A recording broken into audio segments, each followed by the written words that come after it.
Que bom que você veio. É sempre um prazer conversar, contar histórias, principalmente nesta nova série em que estamos dizendo, contando e mostrando como nasceu. São brincadeiras do rádio, são sessões, são programas, coisas que aconteceram no rádio lá dos anos 70 e 80. E como nós participamos de tudo isso, afinal de contas, 50 anos, bem mais, de carteira assinada, é para ter feito alguma coisa. E aqui não tem esse jogo de falsa modéstia. Ah, não, sabe, desculpa, pensei que fosse meu. Não tem nada disso. Nós vamos contar a verdade histórica. Por quê? A internet, ela guarda muitas informações que não são verdadeiras. Muitas vezes você vai fazer uma pesquisa, vai fazer um levantamento de dados e descobre coisas que nunca existiram. Agora, como é que a gente sabe que isso não é verdadeiro? Porque elas foram feitas de maneira diferente. E sempre estamos aqui comprovando com fatos, com documentos, para mostrar como era e como foi. Muitas vezes não tem maldade nessa coisa que eu estou contando aí, é mais achismo. Né? A pessoa achou que era, escreveu e lá ficou.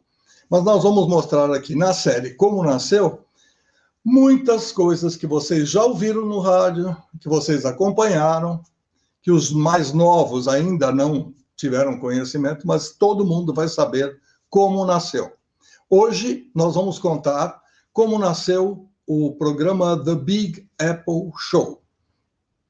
Eu era diretor da Rádio Difusora e, por coincidência, uma família de nome bastante importante,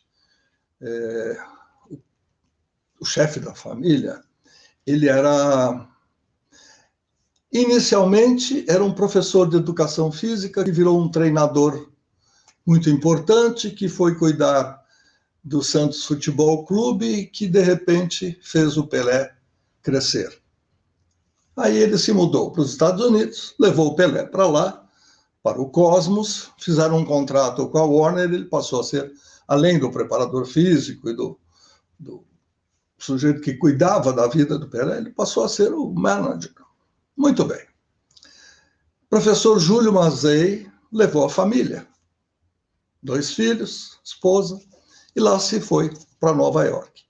O garoto irrequieto, novinho, 17 para 18 anos, com aquela fase disco music, com tantas bandas, com tantos nomes importantes que estavam acontecendo nos Estados Unidos, ele queria que isso aparecesse no Brasil. Mas como? Como fazer isso? E um dia ele bolou um programa de rádio, do jeito dele, misturando português e inglês, fazendo aquele ritmo acelerado que os DJs, ou seja, os apresentadores de rádio, os comunicadores de rádio FM dos Estados Unidos já faziam. Aí ele fez um piloto. E é aí que nós começamos a contar essa história. Eu estou aqui em São Paulo, Julinho Mazei está num dos seus estúdios, ele tem estúdio em Nova York, tem estúdio em Lisboa, tem estúdio em Miami, e eu acho que é de Miami que ele vai falar com a gente. Julinho Mazei, esta fita diz alguma coisa a você? E quem não lembra do cassete, né? Nós somos da geração do cassete. Quem que não lembra daquela BASF de cromo, onde a gente guardava com muito carinho para a gente gravar os melhores discos que a gente tinha para colocar no carro depois, dar um rolê com aquele agudinho super afinado, né? Eu ainda tenho uma coleção grande de cassetes aqui. De vez em quando eu escuto eles assim para matar um pouco aquela saudade, né? Aquele som meio chiadinho, aquelas fitas onde a gente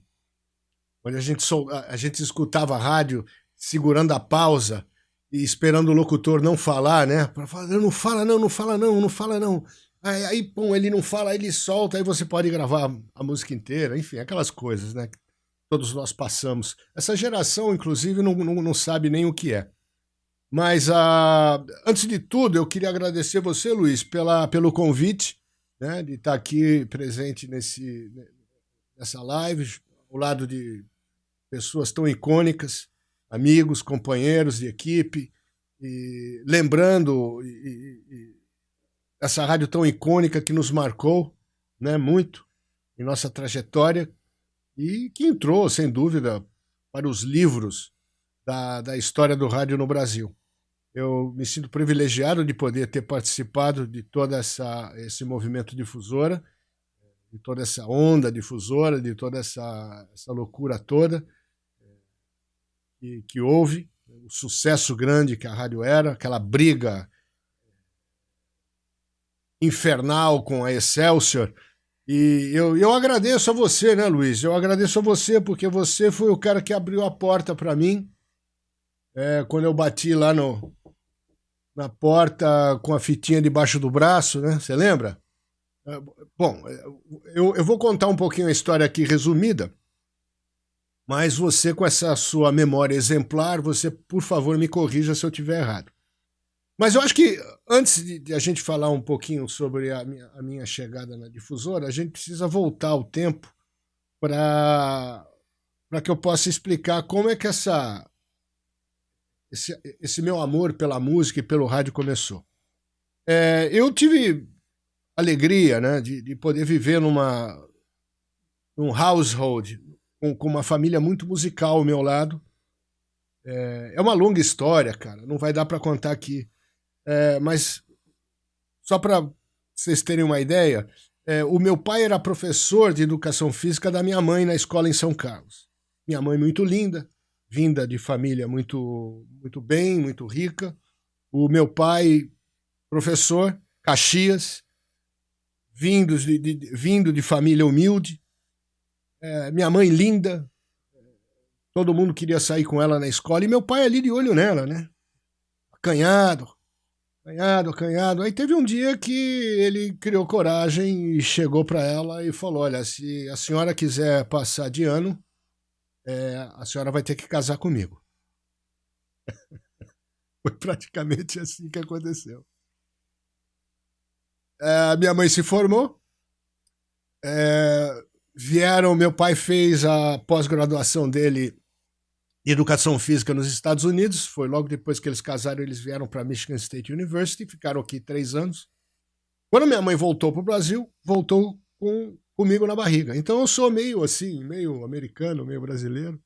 Tudo isso para contar o seguinte, gente, tudo isso para contar que eu sempre tive dentro da minha casa, desde pequeno, uma cultura muito americana de música. Meu pai escutava muito jazz, meu pai escutava muito as rádios, os programas da Voz do Brasil, que se originavam de Washington na época, trazendo as novidades musicais, enfim. E foi aí que a minha loucura, a minha curiosidade pelo rádio, ouvindo tudo aquilo, escutando as big bands, o jazz, que meu pai me ensinou tanto. E foi aí que foi a minha primeira escola, né?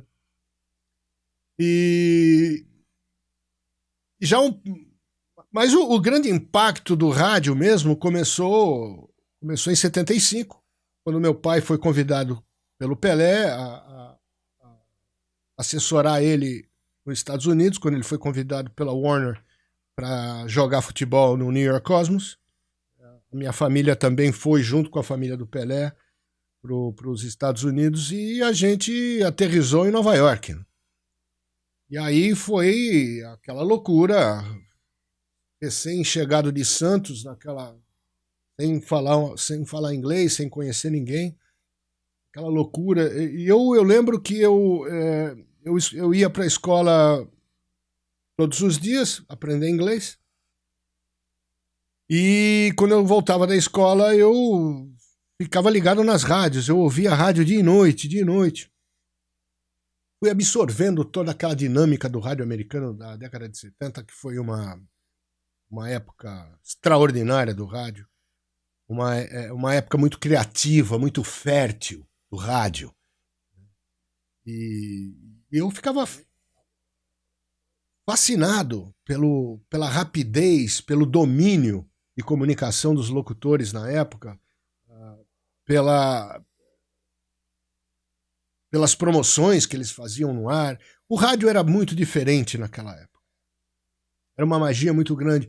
E eu fui absorvendo tudo aquilo. Um dia eu resolvi montar um estúdiozinho, comprei um equipamento, montei um estúdiozinho em casa.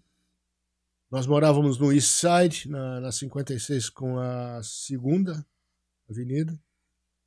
Morávamos num prédio alto, nós morávamos no 33º andar, uma vista linda de Nova York.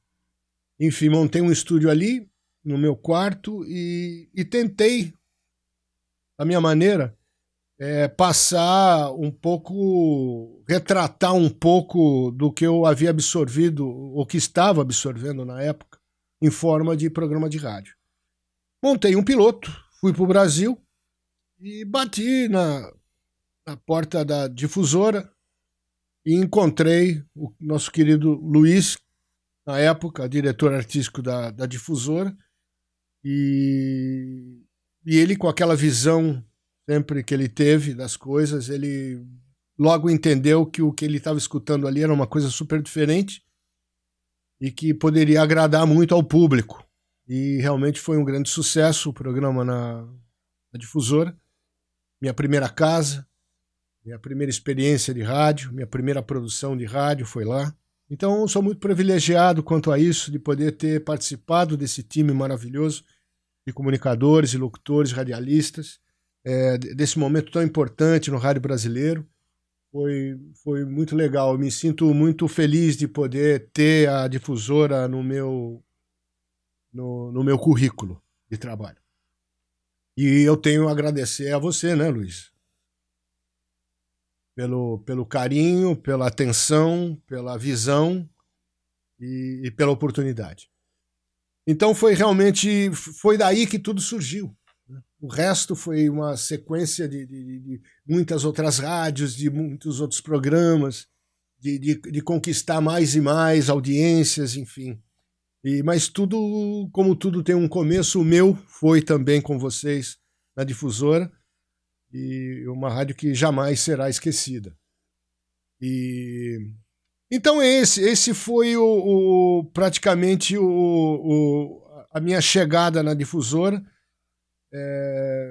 baseado naquela loucura, naquela magia do rádio americano, espelhando os locutores americanos também. Então, veja, naquela época, não podemos esquecer, né, gente? Naquela época, os comunicadores de rádio eram mais tradicionais, com aquele estilo todo pomposo no ar, aquela coisa mais vozeirão. E eu nunca tive voz como eles, né? Mas, de repente, veja, chega um moleque de Nova York falando inglês, misturando português com inglês no rádio, fazendo cabeça de música. Imagina, naquela época, o impacto que teve, né? Todo mundo parou para escutar. Falou, quem é esse maluco chegando de Marte, né? Que aterrissou aqui. Eu acho que eu tive muita sorte nesse sentido, de estar no lugar certo, no momento certo, e poder apresentar esse novo estilo, e de poder também, consequentemente, criar um novo estilo de locução para o rádio brasileiro, né? Essa locução mais solta, mais dinâmica, mais jovem, mais natural, que até hoje está aí propagando pelas rádios de norte a sul do nosso país. Então foi isso, esse foi o começo. Nós estamos conversando com Julinho Mazei e contando como nasceu o The Big Apple Show, programa que foi muito sucesso na radiodifusora durante muitos anos e depois que continuou em outras emissoras de FM, etc. Julinho já contou como é que a coisa acontecia. Agora, como a gente sabe, não tinha satélite, não tinha facilidade. Como é que a fita do Julinho chegava em São Paulo? Ele fazia uma gravação em fita de rolo e mandava uma vez por semana, ele mandava uma fita com as novidades da música internacional. E essa fita vinha de uma maneira muito interessante que ele vai contar daqui a pouco. Julinho, lembra da dificuldade que era fazer chegar, para ir ao ar o programa como se fosse ao vivo, essa fita?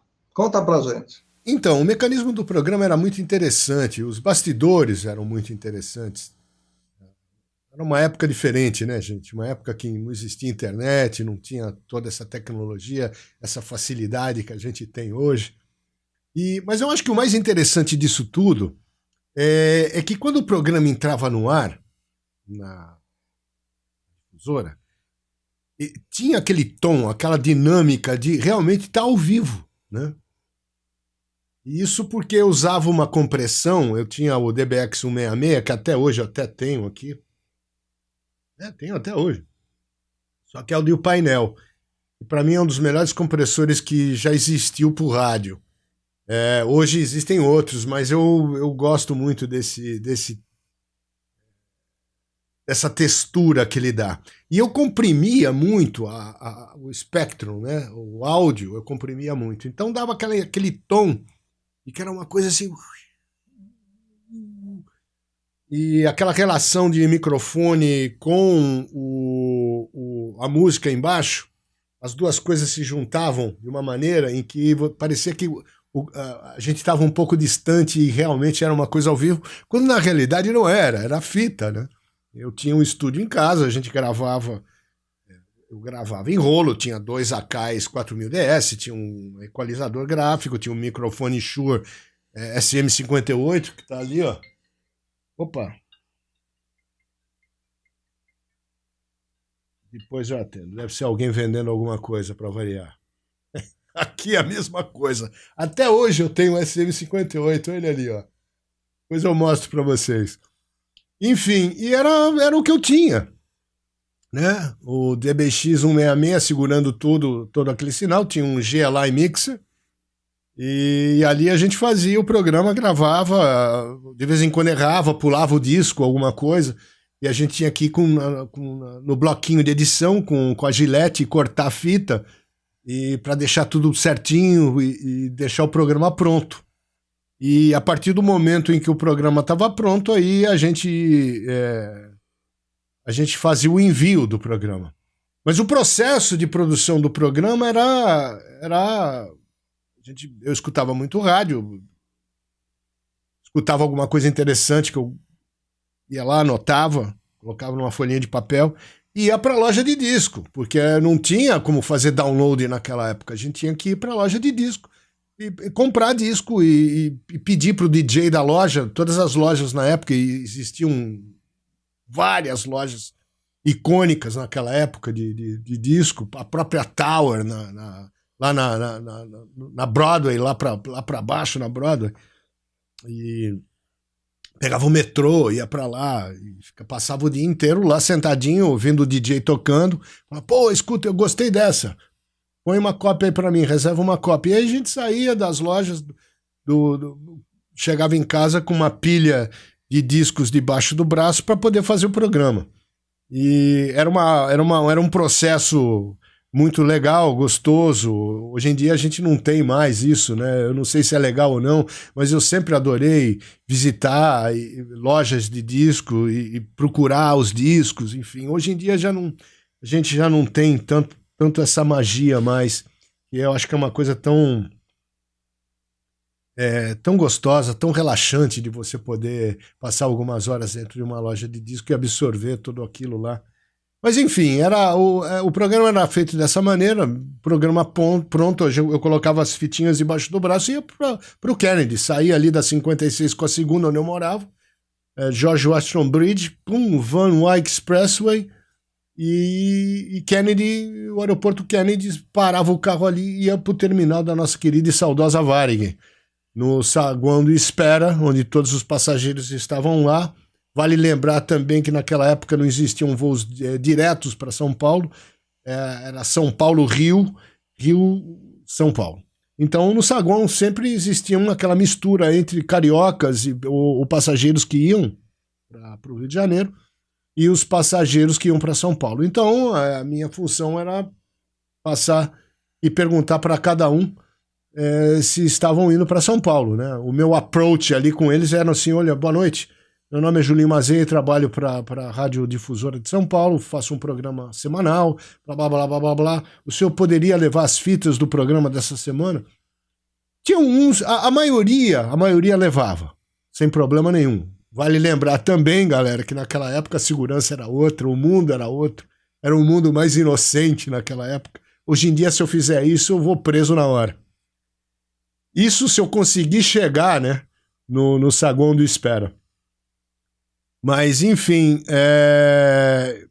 deixava meu cartãozinho, me apresentava ali para o pessoal e o pessoal pegava a informação do passageiro e que iria levar as fitas e passava as informações para o Luiz ou para alguém da produção artística da rádio. Olha, tá indo com passageiro tal, o voo é esse, tá chegando aí a tal hora, o endereço do passageiro é esse, e as pessoas iam pegar ou no aeroporto, se não fosse muito cedo a chegada, na residência do passageiro. Então, por muitos anos, foi feito assim o programa. Foi enviado dessa maneira, e, por sorte, os programas sempre chegaram muito bem, não teve extravio nenhum. Muitas vezes o programa chegou horas antes de entrar no ar, né? Aquela correria para poder chegar na casa do passageiro, trânsito, aquela coisa toda para poder levar as fitas para o estúdio e deixar lá e colocar lá no ponto. Mas foi muito gostoso, muito legal. Tudo isso foi um processo que eu guardo com muito carinho, né? Enfim, o mecanismo foi praticamente feito dessa maneira. Graças também ao tom, à dinâmica do compressor na época que eu usava muito, e até hoje eu uso em todas as minhas transmissões, e aqui nas rádios também. Eu acho que a compressão ela dá essa relação entre microfone, locução e fundo musical, uma coisa muito legal, uma coisa única, né? Então as duas coisas vão muito juntas e formam uma textura muito legal no ar. Nesta série, como nasceu o programa Big Apple Show, que o Jurim Mazei está contando, nós vamos querer saber agora, depois de tudo que ele já explicou, como é que está indo a vida dele, o que é que ele está fazendo ultimamente, como está sendo a sequência da sua vida, Jurim. Bom, então, hoje, deixa eu ver se eu faço as contas certas, quase 38 anos no rádio, o meu amor por ele continua cada vez mais forte. Acho que mais forte do que nunca, na realidade. Eu acho que isso acontece com todos nós que adoramos rádio e que fizemos do rádio praticamente a nossa vida profissional inteira. A gente pensa do mesmo jeito. O rádio, uma vez que está no coração, é muito difícil de sair, é quase impossível de sair. Mesmo aqueles que hoje não estão presentes no ar, ao vivo todos os dias, e que estão em outros segmentos do mercado, como publicidade, que é o caso de tantos que a gente já conhece, inclusive até o Viviane, que faz o seu trabalho muito bem feito, por sinal, uma das grandes vozes da publicidade no Brasil. Enfim, todos eles gostariam de um dia poder voltar para frente do microfone, eu tenho certeza disso, para falar ao vivo, né? Aquele friozinho que dá na barriga quando a gente aperta o botão do microfone para falar sem texto, né? Falar do coração para todo mundo. Eu acho que isso daí vai ficar sempre com a gente. E hoje o rádio continua muito presente na minha vida. Estamos aqui em Miami hoje já com 3 rádios, que é a radioblog.com.br, a Jazz for Jazz, que é uma rádio que eu dediquei ao meu pai, pelo que a gente já falou anteriormente, em homenagem a todo aquele aprendizado do jazz e do amor pelo jazz que ele tinha. E está no ar também, aí trazendo uma programação muito legal entre o jazz tradicional e o jazz contemporâneo. Muito legal essa mistura, muito gostosa no ar. E a Rádio Sabiá, que é da minha outra metade, da minha melhor metade, que é a Ana, e também tem um amor pelo rádio muito grande, que tem também uma história de rádio grande. Trabalhou na Eldorado durante muitos anos e eu tive o prazer também de poder assessorar ela tecnicamente na montagem dessa rádio. E eu sugiro que você também curta o meu convite aí para que você curta a programação muito gostosa, uma programação eclética, legal, gostosa, internacional, trazendo uma uma mistura entre o passado e também algumas coisas do presente. Então eu acho legal. São 3 rádios que estão aqui, a gente está realizando um trabalho muito legal, muito bonito, rádios focadas no meio ambiente, em causas sociais. A gente fala que a gente tem uma certa liberdade que a gente nunca teve em outras rádios. Eu já passei, como vocês sabem, por muitas rádios no Brasil, muitas rádios grandes, mas eu nunca tive a liberdade de falar realmente o que eu sempre quis, ou tocar o que eu sempre quis tocar, apresentar o que eu sempre quis apresentar, enfim. Isso, graças a Deus, a rádio web dá. A plataforma web, que foi abraçada por mim há quase 7 anos atrás, eu logo vi naquela época que existia uma potencialidade muito grande de poder trazer o rádio ao web. Eu acho que eu fui um dos pioneiros nesse campo, e que hoje em dia a gente mais e mais, a gente está vendo a migração do rádio para as webs. Eu acho que existe ainda um receio grande, uma certa incerteza de certos empresários nesse campo, mas eu acho que o futuro do rádio já está. Aqui nos Estados Unidos a gente já vê muitas rádios já totalmente em web, rádios que eram tradicionais, e por vários motivos, mesmo até pelo custo operacional do rádio e penetração da web, é muito maior do que as rádios terrestres que a gente conhece. E eu acho que isso, inclusive, até é um assunto para um outro live, para a gente poder desenvolver um pouquinho mais. Eu acho que a chegada do 5G, que a gente está vendo aí, não ainda no Brasil, mas em certas áreas no mundo, o 5G vai trazer novas oportunidades que a gente nunca imaginaria até então. Vai muito além, o 5G ele vai muito além do que apenas uma subida de número de 4 para 5. O 5G vai trazer oportunidades assim maravilhosas de transmissões simultâneas de banda larguíssima. A gente não vai depender de muitas coisas que a gente depende hoje. Então, eu acho que realmente o futuro do rádio está nessa plataforma. O rádio nunca vai deixar de existir, muito pelo contrário, o rádio sempre... Existem aí grandes opiniões variadas de gente que acha que o rádio que a gente conhece, o rádio terrestre, irá virar rádios educativas, outras religiosas, outras temáticas, mas o rádio nunca vai deixar de existir. A plataforma o rádio sempre vai existir, trabalhando em plataformas diferentes, de modelo de trabalho diferente. Inclusive a pandemia veio a nos mostrar que o modelo que estamos hoje, não só no rádio como em outras empresas, é um modelo meio arcaico, né? Eu acho que está aí provado, milhares de funcionários trabalhando hoje em seus home offices muito bem, com grande produtividade e de uma maneira muito econômica, não só para o lado da empresa, mas para o lado também do funcionário, que deixa de ter que sair de casa, de pegar um transporte público, ou de pegar o seu carro, gastar 1h30 ou 2 para chegar no trabalho, estacionar o carro, pegar o elevador, subir para trabalhar no seu workstation, no seu cubículo. E mesmo rádio, nesse modelo de trabalho também funcionando muito bem durante a pandemia. Então eu acho que coisas irão ser mudadas. Existe uma coisa muito legal também que está saindo dessa pandemia, coisas positivas que estão saindo dela.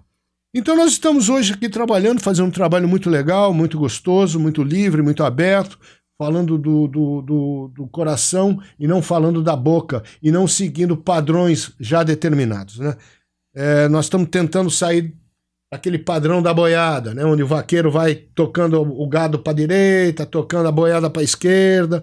Eu acho que chegamos a um padrão em um momento em que a gente tem que seguir os nossos próprios caminhos e estilos de locução. Eu acho que está faltando muito no rádio hoje em dia o fator humano. Mas aí você pode perguntar, bom, Julinho, mas os caras estão lá na frente do microfone. Eles estão, mas não estão na realidade. Eles estão seguindo padrões já determinados, regras já que eu acho um pouco já muito arcaicas. Eu acho que a gente tem que dar ao comunicador, ao locutor, ao radialista hoje em dia, soltar a rédea, para ele poder se desenvolver e criar o seu próprio estilo no ar, como eram na década de 70. Mas isso é um assunto que eu acho que a gente tem que desenvolver por uma outra live, por um outro momento. Trabalhei também durante esse tempo todo, nesses últimos 10 anos, também muito em televisão, na HBO, na Discovery Channel, trabalhando como produtor, on-air producer, e também trabalhando como voice-over para vários desses canais, que até hoje ainda eu faço esse tipo de trabalho. Então estamos aqui em Miami, começando agora praticamente uma segunda etapa de vida, que um novo capítulo de vida, que será em Portugal, será na Europa. Estamos assim muito ansiosos e muito animados em poder viver numa cultura europeia, e nós escolhemos por vários motivos Portugal para ser a nossa nova casa. Estamos montando um estúdio muito legal lá, a estrutura praticamente já está pronta do estúdio, a parte técnica será montada em breve, e lá a gente vai começar a produzir outras coisas também, novos conteúdos para o rádio. Eu acho que o rádio peca muito em termos de trazer conteúdo de qualidade. Conteúdo existe, mas existe o de qualidade, eu acho que está faltando. E nós vamos tentar trazer também novos produtos para o rádio de lá, e até a montagem de uma próxima rádio também, quer dizer, grandes, não quero contar muitos detalhes, mas muitas novidades chegando nessa nova fase de vida. Então é isso, gente. Só para finalizar aqui, eu já falei demais, eu acho que tem outros aí que querem participar também da nossa live. Agradecer você, Luiz, pela oportunidade, agradecer por tudo, pela primeira batida de porta, por você ter me aceito tão bem e poder ter dado essa oportunidade de rádio para mim. E então é isso. Muito obrigado a todos. Fico esperando aí uma próxima oportunidade para que a gente possa se reunir e conversar de rádio, que é a coisa que a gente mais ama, né? Um beijão grande para vocês. Se cuidem, é um momento muito difícil, muito delicado do mundo, das nossas vidas. Essa pandemia chegou rápido para estruturar um pouco a nossa base, mas eu acho que ela veio também a nos mostrar muita coisa, inclusive a fazer a gente reavaliar muitas coisas, muitos valores que a gente já tinha até esquecido diante dessa correria do dia a dia, né? Essa pressão, dessa estresse impressionante que o mundo estava vivendo até então. Eu acho que são nas crises que a gente se renova, se reinventa. Acho que tem muita gente se reinventando nesse momento para o lado bom também da coisa. Enfim, a internet está aí para nos ajudar nesse momento tão importante.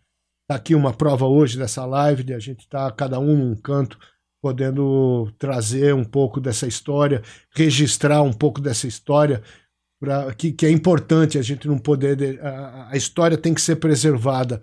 E eu acho que são nesses testemunhais que a gente faz, nessas entrevistas que a gente faz, que a gente consegue isso. Então, um beijo muito grande, se cuidem, um beijo grande, e que vocês continuem a levar o rádio dentro do coração, e que a gente não pode, inclusive, deixar essa magia do rádio acabar, né? A gente tem que sempre não esquecer o valor humano, que é muito importante, o fator humano dentro da comunicação atual do rádio.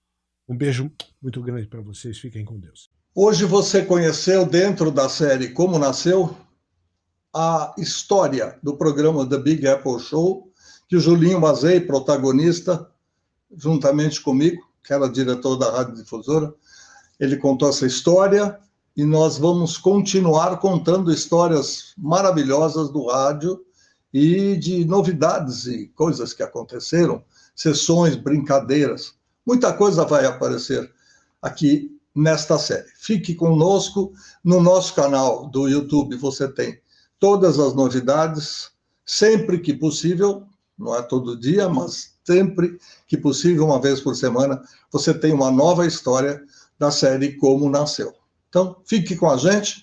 Obrigado pela sua audiência, pela sua preferência, e nós vamos continuar por aqui Até breve.